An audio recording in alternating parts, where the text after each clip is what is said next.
Alright, week 8 is right around the corner with the Commanders game in sight, but as we approach the trade deadline, why is one NFL insider predicting Derek Barnett could be on the move? Plus, A.J. Brown dissed the Tennessee Titans ahead of Kevin Byard's first start. Jordan Davis is likely out, and why Brian Johnson may not be so bad after all. But first, let's run it.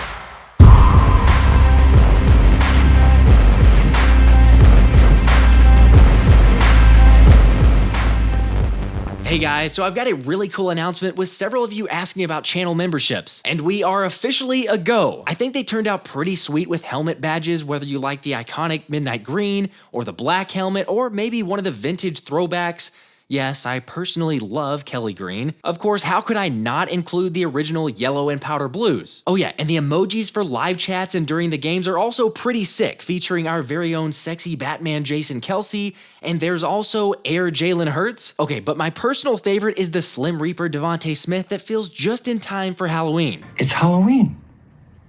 That is really, really good timing. All right, curious to know what you guys think about the new memberships, and also just a heads up for anyone who joins as a member between now and the end of November, you'll automatically be entered into a drawing for 2 Eagles tickets. But enough of the shameless plug. Because we've got football this weekend at FedEx Field in DC where the Eagles are 4-1 in their last 5 trips. With the most recent trip being the one where Smitty went all Slim Reaper on the commies to the tune of a career-high 169 yards and 1 touchdown. Honestly, pretty reminiscent of the Week 4 performance this year that A.J. Brown put up against rookie Emmanuel Forbes with his 9 catches for 175 yards and 2 touchdowns. And making sure to hand Forbes his receipt after a score. Since, you know, Forbes had called out Smitty when he was drafted for torching him in the SEC, which was obviously not the smartest move, yet AJ kind of saw that beatdown coming ever since the Commanders took Forbes. I do think this is a great pick, though. I think he's a cornerback who wants to be physical, and that's what you want at that position.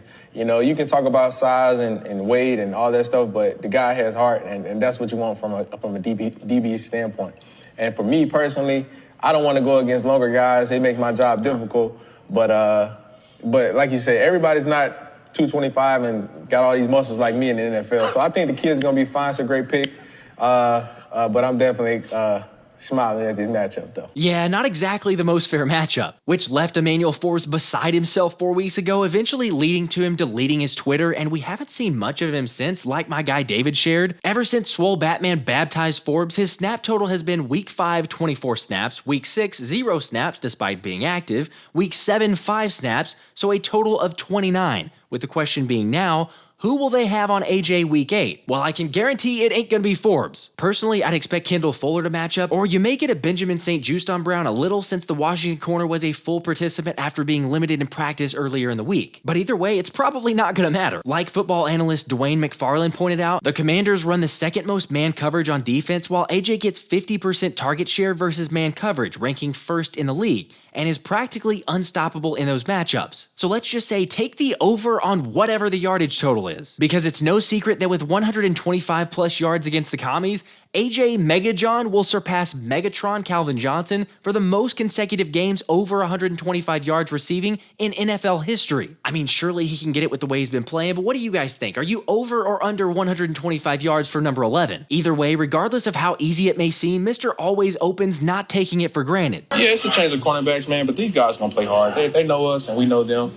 You know, that game went into overtime last time, and I'm expecting a heavyweight battle. You know, I'm not going in there thinking we just gonna roll over these guys. No, we gotta come to work. We gotta, you know, execute on offense, play good on defense, and on special teams too. We gotta all 3 phases. So we gotta go out and play. It's a division game, so it's nothing. We don't take it slightly. You know, we got to put a hard head on. Okay, look, I agree. That's definitely the right mindset to have, but I fully expect the Birds to get the dub because, after all, they're winners. Which is exactly what AJ told former Titans and now current teammate Kevin Byard when he arrived, saying, "You're a winner now. Things are done differently around here as opposed to Tennessee, but enjoy it and just get up to speed." I don't know, I mean, that does feel like a little slight to Tennessee, yet I think most of us recognize what AJ was alluding to, with the organizations being run just a little differently and being one of the reasons Brown called the Titans no fun after being traded to Philly, saying, I got a lot of respect for Vrabel, but he's the Belichick way. Everything is lock in, no fun over there. We're going to get the job done. But over here, head coach Nick Sirianni is just letting us have fun. Do what we do, let us express our personality, and I think that's huge. Well, I said it with all due respect. All right, it is pretty brutal, especially like one fan brought up, as if this organization hasn't already snatched enough life out of the Titans, now this. What can I say? Sorry? Although it's gonna feel worse after seeing Byard play against the Commies, as he's gotten in multiple practices and sounding like he's ready to go. We feel really good of where he is. I won't give away any information of how much he's gonna play or anything like that. I just think that's, not to the, I don't want to tell the Commanders anything, right? And so, but we feel like he's had a great week of practice. Everything's considered. But like you said, he's been playing, so, it's different than Julio, right? As far as the pitch count, as far as health-wise goes, right? But, man, he's a pro, and he's worked really hard this week, so we're confident in him. We'll see how much he plays in this football game. Okay, not a huge surprise that Sirianni's non-committal there, but I think we can read the tea leaves and say Byard's going to play a lot, which the same could be said for Reed Blankenship, who'll be returning for the first time since the Jets game when he suffered the rib injury, and he's certainly looking forward to playing with his Middle Tennessee State brother. He's surreal, man. It's a dream come true. Like I said, I tell everybody he was a role model at NC. He's one of those dudes that not even, he's a great player on the field, obviously, and, off the field, he's an even better person. He's so approachable. Whatever questions, live questions, you can go ask him. He fits right in here, especially with all these young guys in our room that you can ask questions. He's very vocal in our room. He's already made an impact, so, it's great to have him. I'm so excited to get the chance to play with him now. Look, there's no question now, if there ever was, the mayor's starting. He's healthy, coming off a bye, had some time to learn the playbook, and even said he's ready to get this thing started. Plus, with everyone in the building from Slade, All-Pro JB, and even Brandon Graham wanting to see the new addition on the field, I wouldn't expect there to be an initiation phase like there was with Julio, or even when the Birds brought back Nakobe Dean from injury. I'm just excited to see this dude out there, because he's a playmaker, and it's pretty evident that defensive coordinator Sean Desai knows how to maximize players with that ability. It's about being authentic, being real with them. I think I hope they respect the preparation and the ability for us to put them in positions to make plays and for their talents to shine, because it's ultimately about them, on the field executing.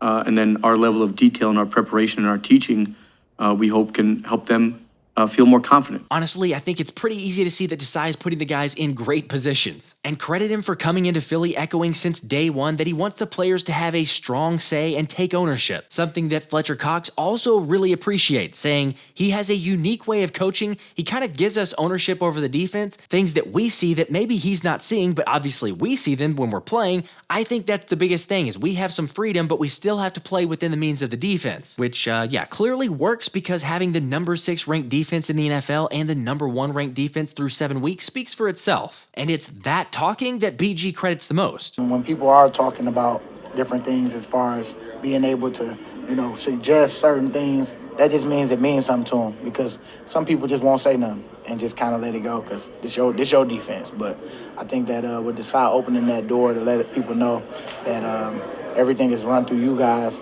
and want to put you in the best position, I think he just knows his personnel and knows that he got a veteran group. All right, look, I love the veteran leadership and the fact that he's making sure guys' voices are heard, but the one voice I wish he listened to was stop playing Derek Barnett. You're fired.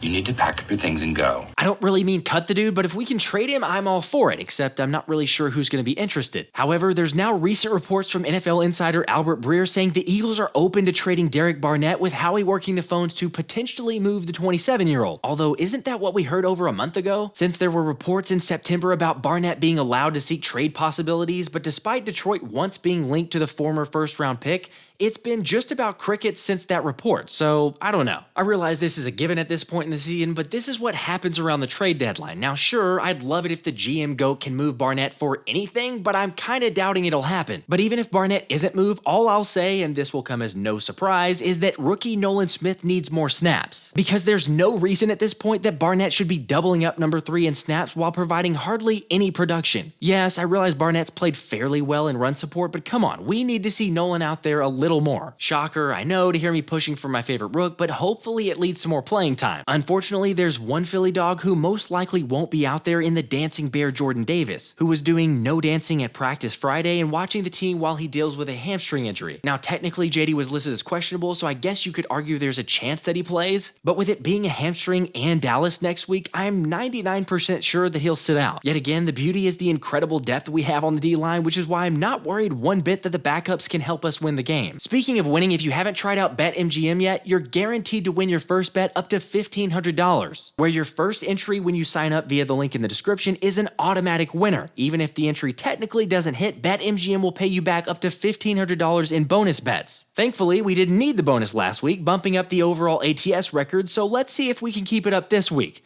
For my first pick, I'm going to gamble by taking Green Bay at home, getting 1.5 versus the Vikings. And I'll also take Denver +7 against Kansas City. I know that's crazy. Finally, for the third pick, I'll take the under 43.5 in the Eagles game. As always, go ahead and let me know what you think of those picks. I know they feel like the equivalent of a Brian Johnson play calling. However, NBC's Reuben Frank argues we may all be wrong about Brian Johnson, saying, through 7 games, the Eagles are first in the league with 24 first downs per game, second on third down at 49%, second with 7 plays of 40 yards or more, third with 389 yards per game, and fourth with 25.6 points per game. All that in his first season ever as an NFL offensive coordinator, which is why Rube says, I get the frustration because things have looked uneven at times, but tell me an Eagles play caller whose offense was more productive than Johnson's in his first 7 games. You can't. Obviously, most of them haven't had the kind of talent, but Johnson is getting a ton out of the talent that he has. If this offense can score this many points when it's not even operating at peak efficiency yet, what happens when it gets there? It'll be scary. Okay, yeah, I think we all realize it'll be scary at that point, and Rube does go on to mention that the red zone play calling has been pretty bad, as we all know, but the Birds are tied with the Chiefs for the most plays inside the 20 in the league.